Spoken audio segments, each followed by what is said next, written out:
I first met in person with Mary E. in the summer of 2007. I'd had arranged with her husband of 15 years, Terrence, to see her for an interview. Mary had initially agreed, since I was not a newsman but rather an amateur writer gathering information for a few early college assignments, and if all went according to plan, some pieces of fiction. We scheduled the interview for a particular weekend when I was in Chicago on unrelated business. But at the last moment, Mary changed her mind and locked herself in the couple's bedroom, refusing to meet with. For half an hour, I sat with Terrence as we camped outside the bedroom door, I listening and taking notes while he attempted fruitlessly to calm his wife. The things Mary said made little sense, but fit with the pattern I was expecting. Though I could not see her, I could tell from her voice that she was crying, and more often than not, her objections to speaking with me centered around an incoherent diatribe on her dreams, her nightmares. Terrence apologized profusely when we ceased the exercise, and I did my best to take it in stride. Recall that I wasn't a reporter in search of a story, but merely a curious young man in search of information. Besides, I thought at the time, I could perhaps find another similar case if I put my mind and resources to it. Mary E. was the SISUP for a small Chicago-based bulletin board system in 1992 when she first encountered Smile.jpg, and her life changed forever. She and Terrence had been married for only 5 months. Mary was one of an estimated 400 people who saw the image when it was posted as a hyperlink on the BBS, though she's the only one who has spoken openly about the experience. The rest have remained anonymous, or are perhaps dead. In 2005, when I was only in 10th grade, Smile.jpg was first brought to my attention by my burgeoning interest in web-based phenomena.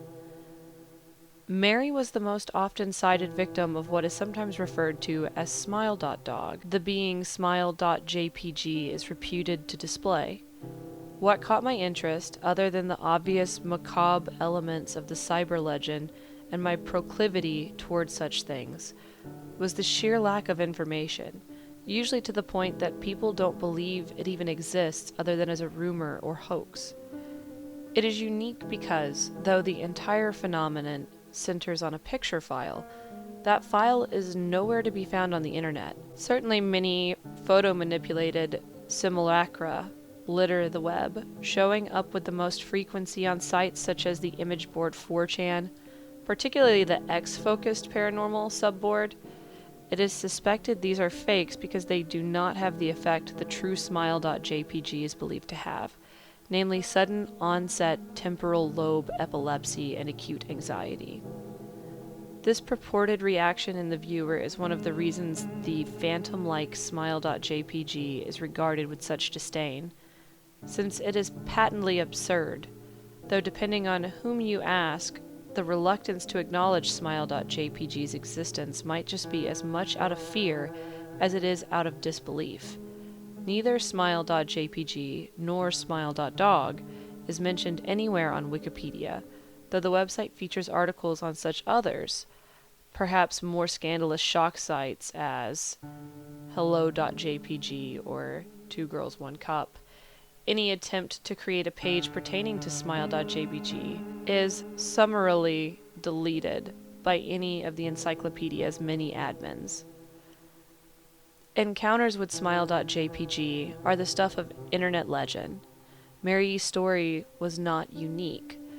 There are unverified rumors of Smile.jpg showing up in the early days of Usenet, and even one persistent tale that in 2002 a hacker flooded the forums of humor and satire website Something Awful with a deluge of Smile.dog pictures, rendering almost half the forum's users at the time epileptic.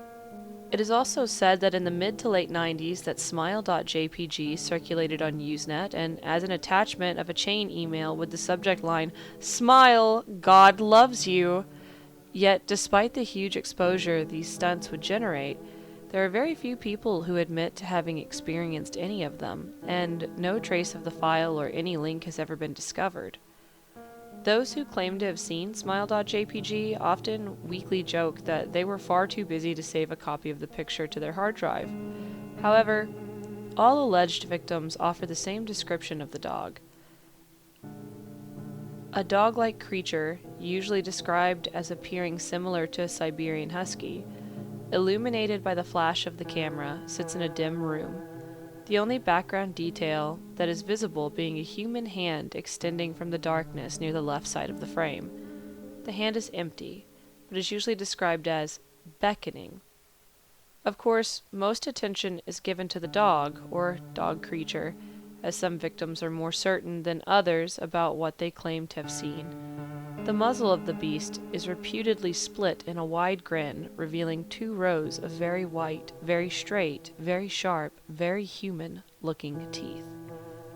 This is, of course, not a description given immediately after viewing the picture, but rather a recollection of the victims, who claim to have seen the picture endlessly repeated on their mind's eye during the time they are, in reality, having epileptic fits. These fits are reported to continue indeterminably, often while the victim sleeps, resulting in very vivid and disturbing nightmares. These may be treated with medication, though in some it is more effective than others. Mary E., I assumed, was not on effective medication. That was why after my visit to her apartment in 2007, I sent out feelers to several folklore and urban legend-oriented news groups, websites, and mailing lists, hoping to find the name of a supposed victim of Smile.jpg who felt more interested in talking about his experiences. For a time, nothing happened, and at length I forgot completely about my pursuits, since I had begun my freshman year of college and was quite busy. Mary contacted me via email, however, near the beginning of March 2008, added by Moose Juice to jml@redacted.com from marye@redacted.net. Subject: Last summer's interview. Dear Mr. L., I'm incredibly sorry about my behavior last summer when you came to interview me. I hope you understand that it was no fault of yours, but rather my own problems that led me to act out as I did. I realize that I could have handled the situation more decorously. However, I hope you will forgive me. At the time, I was afraid. You see, for 15 years, I've been haunted by Smile.jpg. Smile.dog comes to me in my sleep every night. I know that sounds silly, but it's true. There is an ineffable quality about my dreams, my nightmares, that makes them completely unlike any real dreams I've ever had.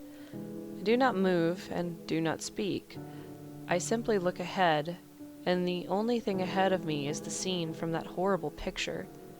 I see the beckoning hand, and I see Smile.dog. It talks to me. It is not a dog, of course, though I am not quite sure what it really is. It tells me it will leave me alone if only I do as it asks. All I must do, it says, is spread the word. That is how it phrases its demands. And I know exactly what it means. It wants me to show it to someone else. And I could. The week after my incident, I received in the mail a manila envelope with no return address. Inside was only a 3.5-inch floppy diskette. Without having to check, I knew precisely what was on it. I thought for a long time about my options. I could show it to a stranger, a coworker. I could even show it to Terrence, as much as the idea disgusted me. And what would happen then? Well, if Smile.dog kept its word, I could sleep. Yet if it lied, what would I do? And who was to say something worse would not come for me if I did as the creature asked? So I did nothing for 15 years, though I kept the diskette hidden amongst my things. Every night for 15 years, Smile.dog has come to me in my sleep and demanded that I spread the word. For 15 years I have stood strong, though there have been hard times.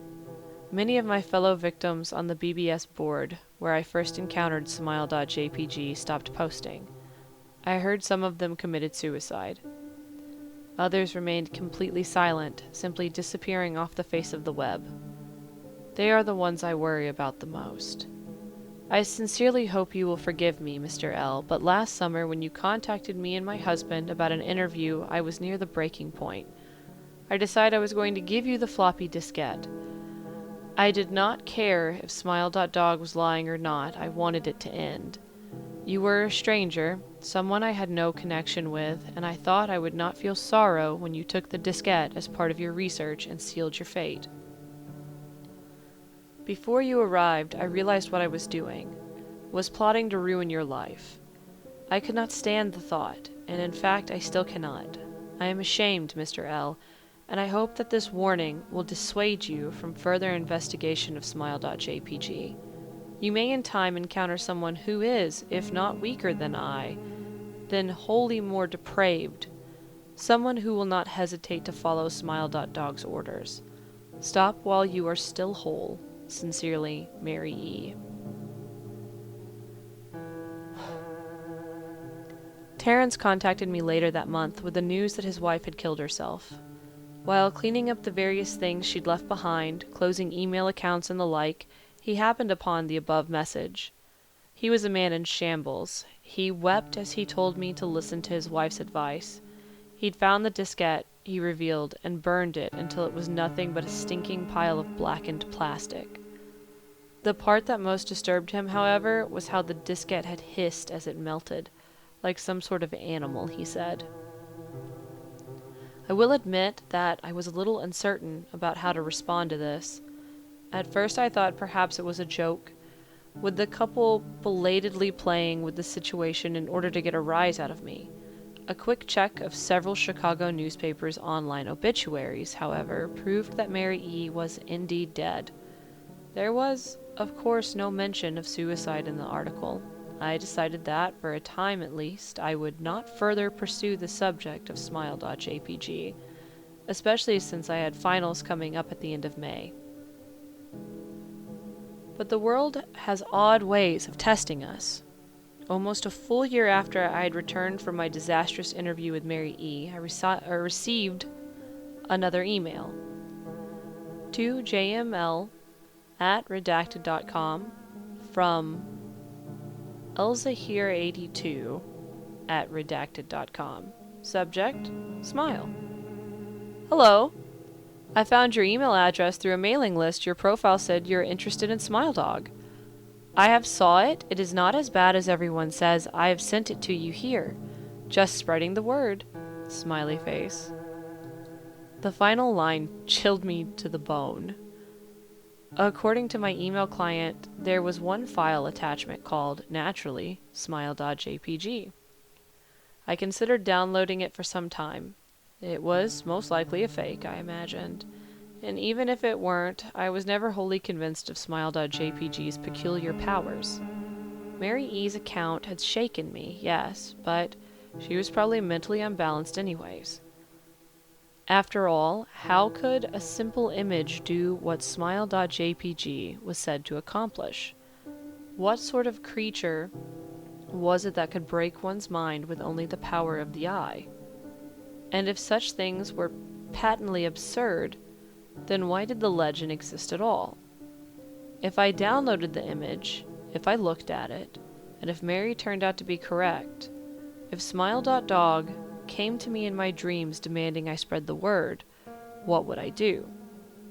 Would I live my life as Mary had, fighting against the urge to give in until I died? Or would I simply spread the word, eager to be put to rest? And if I chose the latter route, how could I do it? Whom would I burden in turn? If I went through with my earlier intention to write a short article about Smile.jpg, I decided, I could attach it as evidence, and anyone who read the article, anyone who took interest, would be affected. And even assuming the Smile.jpg attachment to the email was genuine, would I be capricious enough to save myself in that manner?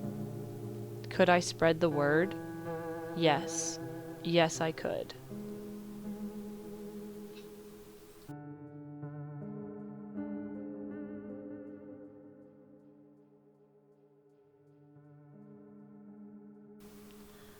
Hi guys, this is Pumpkin Mancer, and I just thought we would take a little time to visit one of the more popular or kind of basic creepypastas of the internet, one that's as old as time itself. It's a really fun one, and if you liked it, engage, please. Leave a comment, like the video, share it. Let me know what kind of stuff you guys want to see in the future. Thank you. Bye.